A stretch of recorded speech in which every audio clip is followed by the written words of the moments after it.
तो चलिए यहाँ पे बात करते हैं फूरियर सीरीज के एग्जाम्पल के बारे में। तो अभी हम यहाँ पे बात करने वाले हैं एग्जाम्पल नंबर 3 के बारे में। तो ये एग्जाम्पल क्या है, यहाँ पे हमारे पास एक एफ ऑफ एक्स का फंक्शन है कि जिसकी वैल्यू दो अलग अलग क्राइटेरिया में अलग अलग तरह से रिप्रेजेंट होती है।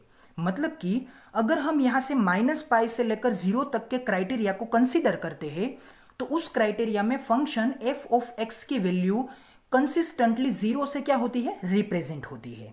और जैसे ही हम बात करते हैं 0 से लेकर π तक के क्राइटेरिया की, तो उस क्राइटेरिया में यहाँ पे function F of x 1 value से क्या होता है, डिफाइन होता है। तो हमें क्या करना है, इस पूरे के पूरे फंक्शन को हमें फूरियर सीरीज की टर्म में एक्सप्लेन करना है। तो हम क्या करेंगे, यहाँ पे इस फंक्शन को पहले तो हम थोड़ा सा जियोमेट्रिकली चेक करेंगे, बाद में हम ये देखेंगे कि ये फंक्शन ओड है या फिर इवन है। फिर हम उस डेफिनेशन के अकॉर्डेंस में यहाँ पे फूरियर सीरीज के तीनों कोएफिशिएंट को यहाँ पे चेक करने की कोशिश करेंगे।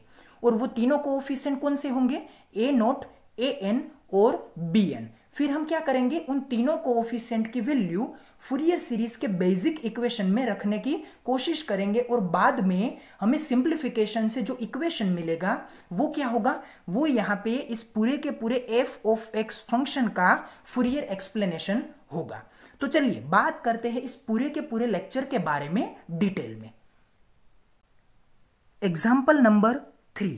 अब देखिए हमारा क्वेश्चन क्या है, तो क्वेश्चन में ये है a piecewise monotonic and bounded function f of x with period 2 time pi is defined as। मतलब कि हमें एक फंक्शन दिया गया है, वो असल में पीसवाइज मोनोटोनिक बाउंडेड फंक्शन है। तो पीसवाइज का मतलब क्या है कि ये फंक्शन f ऑफ x यहाँ पे x की सभी वैल्यूज के लिए, तो x यहाँ पे क्या है, x यहाँ पे एक इंडिपेंडेंट वेरिएबल है। मतलब कि अगर आप यहाँ पे इंडिपेंडेंट वेरिएबल x की कोई भी वैल्यू को अगर आप अप्लाई करते हैं तो उन सभी वैल्यू के लिए आपको यहाँ पे f ऑफ x की वैल्यू मिलेगी। तो इसका मतलब ये होता है कि आप यहाँ पे कंटिन्यूअसली सभी वैल्यूज को अप्लाई करने के बावजूद भी पूरे के पूरे फंक्शन को एक्सप्लेन कर सकते हैं। तो इसका मतलब ये है कि ये फंक्शन 100% क्या है, कंटिन्यूअस है। ये फंक्शन कहीं पे भी ब्रेक नहीं होने वाला है। तो हमें क्या करना है, इस फंक्शन को 2 टाइम पाई पीरियड के ऊपर चेक करना है। अब देखिए 2 टाइम पाई पीरियड का मतलब क्या है कि ये फंक्शन यहाँ पे -π से लेकर 0 तक और 0 से लेकर π तक, मतलब कि दो अलग अलग सब डिविजन्स में ये एक्सप्लेन होता है। तो हमें क्या करना है, इसे पूरे के पूरे -π से लेकर π तक के पूरे डिवीजन के ऊपर चेक करना पड़ेगा। तो देखिए यहाँ पे -π से लेकर 0 तक की जब आप लिमिट को कंसीडर करते हैं या फिर इस रेंज को कंसीडर करते हैं तो फंक्शन एफ ऑफ एक्स की वैल्यू आपको क्या मिलती है, 0 मिलती है। मतलब कि अगर आप यहाँ पे x चाहे कोई भी वैल्यू का कंसीडर कीजिए, लेकिन आपको जो y मिलेगा वो क्या मिलेगा, वो यहाँ पे 0 ही मिलेगा। मतलब कि नेगेटिव x चाहे कोई भी हो, -1, -2, -3, चाहे कोई भी नेगेटिव x आप यहाँ पे अप्लाई कीजिए, लेकिन जो रिजल्ट आपको मिलना है वो रिजल्ट क्या होगा, 0 होगा। अब देखिए यहाँ पे हम इस कंडीशन को अगर ग्राफ में ड्रॉ करने की कोशिश करते हैं तो क्या होगा। अब देखिए ये है आपकी -π से लेकर 0 तक की लिमिटेशन, या फिर यूँ कहिए ये आपकी रेंज है -π से लेकर 0 तक की। तो यहाँ पे एफ ऑफ एक्स आपका क्या है, 0। मतलब कि यहाँ पे y की वैल्यू 0 है, वहाँ पे आप इस लाइन को ड्रॉ कर सकते हैं। तो देखिए x की वैल्यू हमने यहाँ पे 0 से लेकर -π तक सभी वैल्यू को यहाँ पे कंसीडर किया, लेकिन फिर भी हमें ये जो y की वैल्यू है वो क्या मिलती है, 0 मिलती है। तो यहाँ पे ये है आपके नेगेटिव क्राइटेरिया का ग्राफ। अब देखिए पॉजिटिव क्राइटेरिया में, मतलब कि 0 से लेकर π तक के पोर्शन में, तो यहाँ पे 0 से लेकर π तक के पोर्शन में आपको यहाँ पे एफ ऑफ एक्स फंक्शन की वैल्यू क्या मिलती है, 1 मिलती है। मतलब कि आप अगर यहाँ पे x की चाहे कोई भी पॉजिटिव वैल्यू यहाँ पे इस्तेमाल करते हैं तो आपको जो रिजल्ट मिलता है वो रिजल्ट यहाँ पे फिक्स वैल्यू में मिलेगा और वो क्या होगा, 1 होगा। तो इसके कारण ये ग्राफ क्या बनेगा, यहाँ पे 1 यूनिट की हाइट के ऊपर आपको एक स्ट्रेट लाइन मिलेगी। जो यहाँ पे ये एक्सप्लेन करती है कि x की कोई भी पॉजिटिव वैल्यूज के लिए आपको यहाँ पे जो y मिलेगा वो क्या मिलेगा, 1 मिलेगा। तो देखिए हमने यहाँ पे इन दोनों कंडीशंस को, मतलब कि इस कंडीशन को इस रेंज में और इस कंडीशन को इस रेंज में अप्लाई करके इस ग्राफ को ड्रॉ करने की कोशिश की है। तो एक ग्राफ हमें यहाँ पे नेगेटिव पोर्शन में फिक्स 0 वैल्यू को दिखाता है और दूसरा ग्राफ हमें यहाँ पे पॉजिटिव वैल्यूज के लिए एक फिक्स वैल्यू 1 को रिप्रेजेंट करता है। अब हमें क्या करना है, इसे एक्सपांड करना है। किसमें एक्सपांड करना है, फूरियर सीरीज में। तो देखिए हमारे पास यहाँ पे ये आंसर है कि ये जो हमारा पूरा का पूरा ग्राफ है या फिर पूरा का पूरा फंक्शन है वो पॉजिटिव वैल्यू में हमें 1 आंसर देता है और नेगेटिव x के लिए क्या आंसर देता है, 0। तो देखिए हम यहाँ पे आंसर चेक करते हैं। Here function f of x is equals to 0 और 1, मतलब कि फंक्शन f ऑफ x की वैल्यू या तो 0 हो सकती है या तो 1 हो सकती है। अब देखिए यहाँ पे हमारे पास एक टाइम में फंक्शन क्या आता है, 0, दूसरे टाइम में ये फंक्शन क्या बन के आता है, 1। मतलब कि दोनों वैल्यू में हम कुछ इस तरह से नहीं बोल सकते हैं कि इनमें सिर्फ और सिर्फ पॉजिटिव और नेगेटिव की ही डिफरेंस है, बाकी ये जो दोनों एम्पलीट्यूड की वैल्यू है वो सेम है। नहीं, ऐसा तो नहीं हो सकता है। यहाँ पे एक में एम्पलीट्यूड 0 है तो दूसरे में एम्पलीट्यूड 1 है। लेकिन अगर यहाँ पे कुछ ये होता कि अगर ये 0 की बजाय -1 होता और ये आपका f ऑफ x 1 होता तो क्या होगा, यहाँ पे ये -1 और ये 1, मतलब कि दोनों का एम्पलीट्यूड सेम है लेकिन दोनों में ये जो साइन का चेंज है वो क्या है, यहाँ पे नेगेटिव और यहाँ पे पॉजिटिव। तो हम इसे ओड और इवन के क्राइटेरिया में कुछ तरह से डिफाइन कर सकते थे, लेकिन यहाँ पे एक वैल्यू 0 है तो दूसरी क्या है, 1 है। तो इसके कारण हम इसे ये कहेंगे this function is neither odd not even, मतलब कि ये ना तो ओड फंक्शन है और ना ही इवन फंक्शन है। तो जब आपके पास कोई एक रिजल्ट नहीं होता है कि ये फंक्शन ओड है या तो इवन है, तो आपको क्या करना पड़ता है, आपको यहाँ पे सभी कंपोनेंट्स को फाइंड आउट करना पड़ता है। मतलब कि all the components of series need to be found, मतलब कि हमें इन सभी कंपोनेंट को यहाँ पे फाइंड करना पड़ेगा। तो हम पहले कौन से कंपोनेंट को फाइंड आउट करेंगे, ए नोट को। तो हमारा ए नोट मतलब कि फर्स्ट कंपोनेंट, इसका इक्वेशन क्या है, देखिए ये है इसका equation, a naught is equals to 1/2 pi integration from -π to pi f of x dx। अब देखिए जैसे कि हम जानते हैं कि -π से लेकर 0 तक के क्राइटेरिया में ये जो आपका फंक्शन है वो क्या वैल्यू देता है, 0 वैल्यू देता है, और 0 से लेकर पाई तक के क्राइटेरिया में आपका ये फंक्शन कौन सी वैल्यू देता है, 1 वैल्यू देता है। मतलब कि हमारे पास दोनों अलग अलग रेंज में जो फंक्शन f ऑफ x की वैल्यू है वो अलग अलग है। तो हमें क्या करना पड़ेगा, इस पूरी की पूरी -π से लेकर पाई तक की लिमिटेशन को हमें 2 सब डिवीजन में डिवाइड करना पड़ेगा। तो देखिए इस -π से लेकर पाई तक के क्राइटेरिया को हम 2 डिविजन्स में फाइंड आउट करते हैं।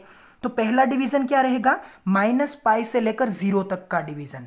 तो यहाँ पे क्या होगा, देखिए हमने इस पूरे के पूरे फंक्शन की लिमिटेशन को 2 पार्ट में यहाँ पे डिवाइड किया है। तो ये पहला पार्ट क्या है, देखिए पहला पार्ट है -π से लेकर 0 तक की लिमिट का, और यहाँ पे जो function f of x into d x है वो हमने यहाँ पे f ऑफ x के रिप्लेसमेंट में क्या लिखा है, x इंटू डी एक्स। तो देखिए हमने यहाँ पे पहला क्राइटेरिया कौन सा फाइंड आउट किया, -π से लेकर 0 तक। तो यहाँ पे क्या है, -π से लेकर 0 तक x इंटू डी एक्स। फिर क्या करेंगे, देखिए यहाँ पे कंसीडर होगा 0 से लेकर पाई तक। तो ये दूसरा क्राइटेरिया है 0 से लेकर पाई तक। यहाँ पे भी हमने f of x into d x, तो क्या लिख दिया, x इंटू डी एक्स। अब हमें क्या करना है कि -π से लेकर 0 तक के क्राइटेरिया में जो x की वैल्यू है, मतलब कि फंक्शन f ऑफ x की वैल्यू है वो क्या है, वो यहाँ पे 0 है। तो हमने क्या कर दिया, इस टर्म में x की वैल्यू को 0 से रिप्लेस कर दिया। फिर यहाँ पे 0 से लेकर पाई तक के क्राइटेरिया में जो x की वैल्यू है वो यहाँ पे इस फंक्शन में क्या है, 1 है। तो हमने यहाँ पे क्या रिप्लेस कर दिया, 1। तो कुछ इस तरह से हमारे पास दोनों लिमिटेशन में फंक्शन f ऑफ x की वैल्यू अलग अलग होने के कारण हमने इस लिमिटेशन को क्या कर दिया, डिवाइड कर दिया, -π से लेकर 0 तक और 0 से लेकर पाई तक, जिसके कारण हमें यहाँ पे एक में वैल्यू रहेगी 0, दूसरे में वैल्यू रहेगी 1। अब हमें आगे क्या करना है, इस लास्ट वाले टर्म को स्टैंडर्ड इंटीग्रेशन के साथ सोल्व करना है, जिसके कारण हमें ए नोट ये पहला कोएफिशिएंट बतौर वैल्यू मिल जाएगा। तो देखिए यहाँ पे हमारा लास्ट इक्वेशन क्या था। लास्ट इक्वेशन में हमारे पास a naught is equals to 1/2 pi into the bracket, ये हमारा पहला टर्म और ये हमारा दूसरा टर्म। अब देखिए पहले टर्म में ये यहाँ पे 0 है, तो इसके कारण ये पूरा का पूरा टर्म क्या हो जाएगा, 0 हो जाएगा।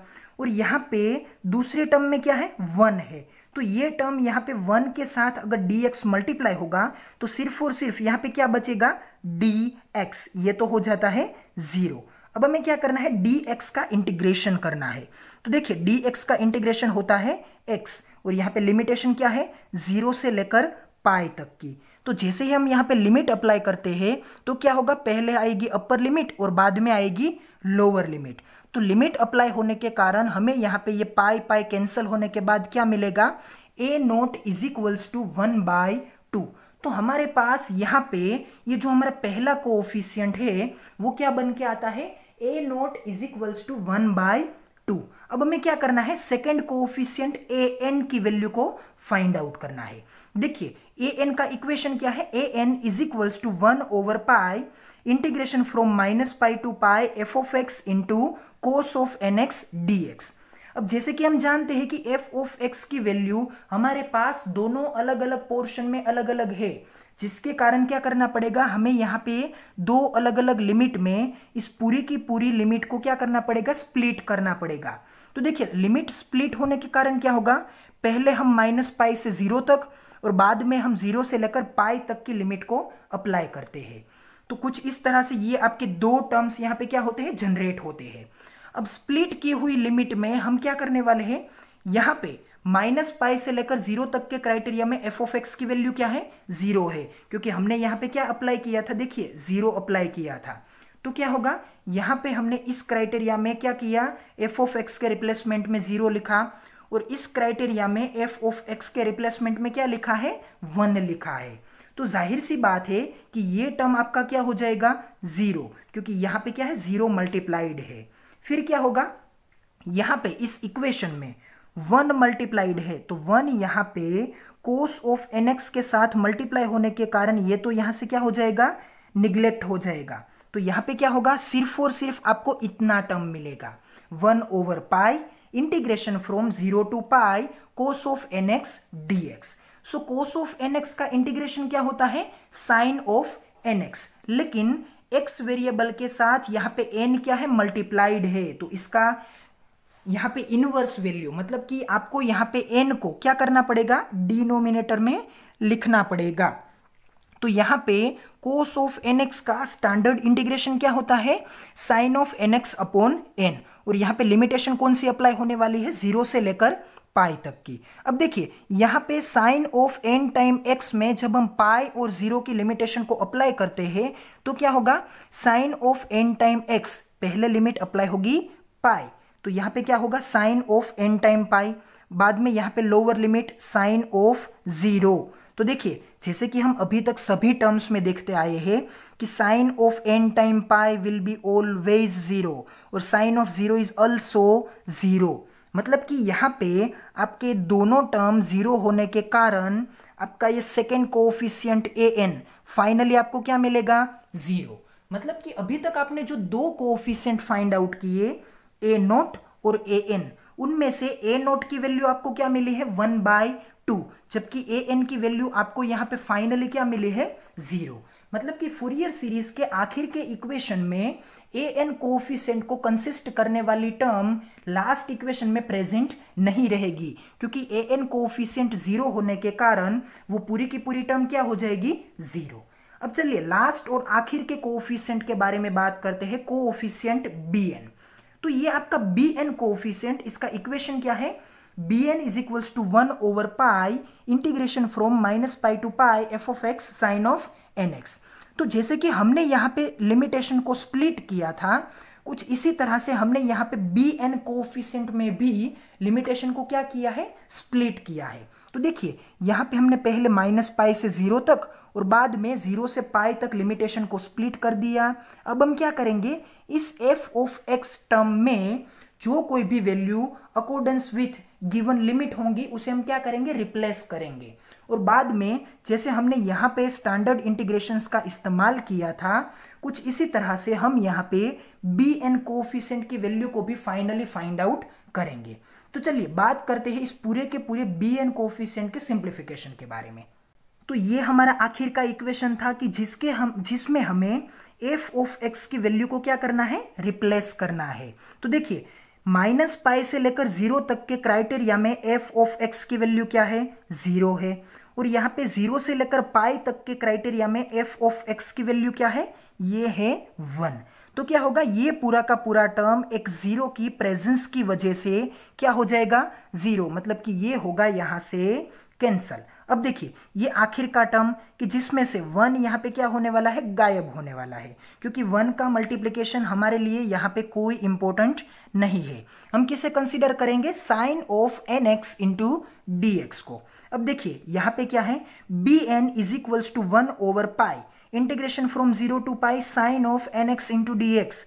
अब साइन ऑफ एन एक्स का स्टैंडर्ड इंटीग्रेशन क्या होता है, minus cos of n x, और x के आगे यहाँ पे n एज अ मल्टीप्लायर होने के कारण हमें इसे क्या लिखना पड़ेगा, इंटर डिनोमिनेटर में हमें n को लिखना पड़ेगा।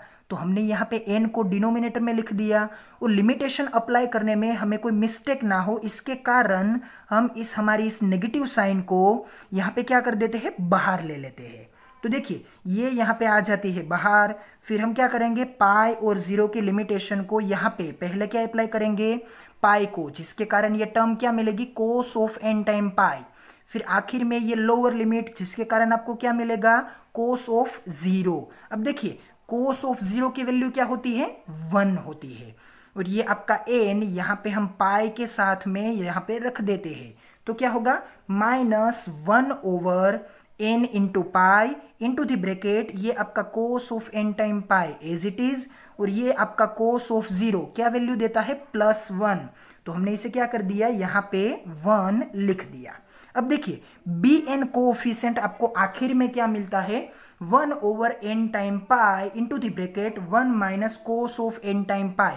अब देखिए ये मॉडिफिकेशन किसके कारण आया, क्योंकि ये बाहर की नेगेटिव साइन को हमने यहाँ पे ब्रैकेट के अंदर अप्लाई कर दिया। अब देखिए ये आपका है बी एन कोएफिशिएंट कि जिसमें कोस ऑफ एन टाइम पाई की वैल्यू जो कोई भी यहाँ पे रिप्लेस होगी उसके ऊपर डिपेंडेंट आपको बी एन की फाइनल वैल्यू मिलेगी। तो देखिए आपका ये जो पूरा का पूरा कोस ऑफ एन टाइम पाई है ना, वो असल में एन की वैल्यू ओड होगी तो, और एन की वैल्यू इवन होगी तो, दोनों अलग अलग केस में अलग अलग बनता है। देखिए in this equation we will take 2 cases. देखिए पहला केस क्या है, इफ n इज इवन, मतलब कि अगर आपका n इवन होता है तो कोस ऑफ n टाइम पाई की वैल्यू क्या होगी, +1 होगी। तो इसके कारण क्या होगा, ये आपका टर्म +1 होगा, और यहाँ पे ये आपका टर्म +1 होने के कारण 1 - 1, मतलब कि यहाँ पे ये आपका ब्रैकेट क्या हो जाएगा, 0, और ये पूरा का पूरा बी एन कोएफिशिएंट क्या हो जाएगा, 0 हो जाएगा। क्यों, क्योंकि यहाँ पे n इवन है इसलिए। तो इस पूरे के पूरे बी एन कोएफिशिएंट में अगर आपके पास n इवन होता है तो ये बी एन कोएफिशिएंट क्या हो जाएगा, 0 हो जाएगा। तो हम यहाँ पे अपनी फूरियर सीरीज में n की वैल्यू इवन इस्तेमाल नहीं कर सकते हैं, क्योंकि उस कंडीशन में बी एन कोएफिशिएंट क्या होता है, 0 होता है। अब देखिए दूसरे केस के बारे में बात करते हैं। तो यहाँ पे क्या है, if n is odd value, तो देखिए अगर आपका n ओड होता है तो ये आपका term cos of n time pi ये क्या बनेगा, -1। तो अगर ये -1 बनता है तो आप यहाँ पे क्या लिखेंगे, -1। तो ये आपका माइनस माइनस क्या हो जाएगा, प्लस हो जाएगा, और आखिर में आपको क्या मिलेगा, आखिर में आपको मिलेगा 2/n टाइम पाई। तो देखिए यहां तक हमने जो कोई भी कंक्लूजन निकाला उस कंक्लूजन में हमें यह पता चला कि ये आपका बी एन कोएफिशिएंट सिंप्लीफाई होके आपको ये इक्वेशन देता है, और इस इक्वेशन में जो आपकी आखिर की टर्म है वो यहाँ पे किसके ऊपर डिपेंड है, कोस ऑफ एन टाइम पाई के ऊपर डिपेंड है। तो यहाँ पे कोस ऑफ एन टाइम पाई की वैल्यू कौन से केसेस के ऊपर डिपेंड है, वो यहाँ पे इवन और ओड के केसेस के ऊपर डिपेंड है। अगर n इवन होता है तो bn क्या होगा, 0, और अगर आपका n यहाँ पे ओड होता है तो आपको bn मिलता है 2/n टाइम पाई। तो हमें क्या करना है, अब हमारे पास दोनों कोएफिशिएंट्स है, एक है हमारा a नोट और दूसरा कोएफिशिएंट कौन सा है, ये हमारा bn, क्योंकि an कोएफिशिएंट तो यहाँ पे क्या है 0 है। तो हमें a नोट और हमारे इन bn कोएफिशिएंट दोनों को किस में इस्तेमाल करना है, फूरियर सीरीज में इस्तेमाल करना है। तो ये है हमारा फूरियर सीरीज का बेसिक इक्वेशन कि जिसमें ये हमारा a note coefficient, an coefficient और bn कोएफिशिएंट। लेकिन एक बात आपको यहाँ पे अच्छी तरह से दिमाग में याद रखनी है कि bn कोएफिशिएंट सिर्फ और सिर्फ ओड वैल्यूज के लिए यहाँ पे क्या है, डिफाइंड है, जिसके कारण जब हम यहाँ पे n की वैल्यू 1 से लेकर इनफाइनाइट तक कंसीडर करेंगे तो उन 1 से लेकर इनफाइनाइट तक की सभी वैल्यू में हम यहाँ पे a से n ही कंसीडर करेंगे जो कि ओड वैल्यू से बिलोंग करते हो। इवन वैल्यूज को हम यहाँ पे क्या करेंगे, निग्लेक्ट करेंगे। तो चलिए इस पूरी की पूरी सीरीज में हमारे पास जो ये दोनों कोएफिशिएंट है इनकी वैल्यू को हम यहाँ पे रिप्लेस कर देते हैं और आखिर के इक्वेशन को यहाँ पे जस्टिफाई करते हैं। तो देखिए ये हमारा था पहला कोएफिशिएंट a नोट जिसकी वैल्यू क्या थी 1/2, और ये हमारा आखिर का कोएफिशिएंट bn जिसकी वैल्यू क्या है 2/n टाइम पाई। लेकिन ये जो bn की वैल्यू है वो कौन सी कंडीशन में है, सिर्फ और सिर्फ n वैल्यू ऑफ ओड, मतलब कि n की वैल्यूज अगर ओड होती है तो ही आपको यहाँ पे ये bn कोएफिशिएंट की वैल्यू 2/n टाइम पाई इस्तेमाल करने की आपको यहाँ पे इजाजत है। अब देखिए ये हमारा फूरियर सीरीज का इक्वेशन जिसमें an यहाँ पे क्या है 0, क्योंकि इसके कारण हमें यहाँ पे इस टर्म को क्या करना पड़ेगा, निग्लेक्ट। और a नोट यहाँ पे क्या है 1/2, तो हमने a नोट की वैल्यू को क्या कर दिया 1/2 लिख दिया, और यहाँ पे हमने bn की वैल्यू को क्या लिखा है 2/n पाई। लेकिन अभी तक हमें यहाँ पे तीनों वैल्यूज को अप्लाई करना है जिसके कारण हमने यहाँ पे n की वैल्यू को जस्टिफाई नहीं किया है। लेकिन अब हम इसे कैंसल करके यहाँ पे इस इक्वेशन में n को क्या करेंगे, जस्टिफाई करेंगे। तो देखिए n क्या होना चाहिए, ओड होना चाहिए, तभी आप यहाँ पे bn की वैल्यू 2/n टाइम पाई को इस्तेमाल कर सकते हैं। तो इस इक्वेशन में अगर हम इस साइन सीरीज में n की वैल्यू को ओड के साथ अगर थोड़ा सा एक्सपांड करने की कोशिश करते हैं तो हम यहाँ पे इस ब्रैकेट को लिख सकते हैं। देखिए किस तरह से आता है ये ब्रैकेट, थोड़ा सा देख लेते हैं। ये 1/2, यहाँ पे 1/2 कॉन्स्टेंट, देखिए यहाँ पे 2/पाई, तो ये 2/पाई क्या है, फिक्स वैल्यू है, तो हमने यहाँ पे 2/पाई को यहाँ पे कॉमनली बाहर ले लिया है।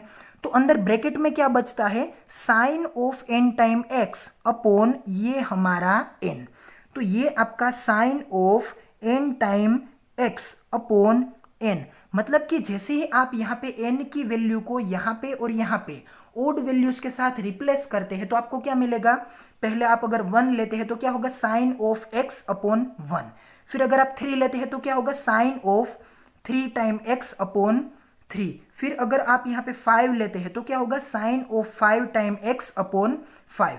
तो कुछ इस तरह से आपका ये ब्रैकेट आगे तक एक्सपांड होता रहेगा। तो ये क्या है, पूरी की पूरी साइन सीरीज का कॉम्बिनेशन। तो देखिए हमने ये जो पूरा का पूरा f ऑफ x फंक्शन यहाँ पे कंसीडर किया था, वो फंक्शन यहाँ पे अगर आप फूरियर सीरीज के फॉर्म में एक्सप्लेन करना चाहते हैं तो असल में ये आपका फंक्शन कुछ अलग अलग इनफाइनाइट सीरीज का क्या है, कॉम्बिनेशन है। लेकिन वो इनफाइनाइट सीरीज कौन सी है, वो यहाँ पे इनफाइनाइट सीरीज साइन सीरीज है, क्योंकि जैसे ही आप यहाँ पे इस पूरे के पूरे इक्वेशन को देखते हैं तो आपको ये पता चलता है कि आपको यहाँ पे पूरे के पूरे इक्वेशन में सिर्फ और सिर्फ अलग अलग फेजेस के साथ या फिर अलग अलग फ्रीक्वेंसीज के साथ सिर्फ और सिर्फ साइन सीरीज ही देखने को मिलती है, जबकि आपके बेसिक फूरियर सीरीज के इक्वेशन में तो कोसाइन सीरीज भी है और साइन सीरीज भी है।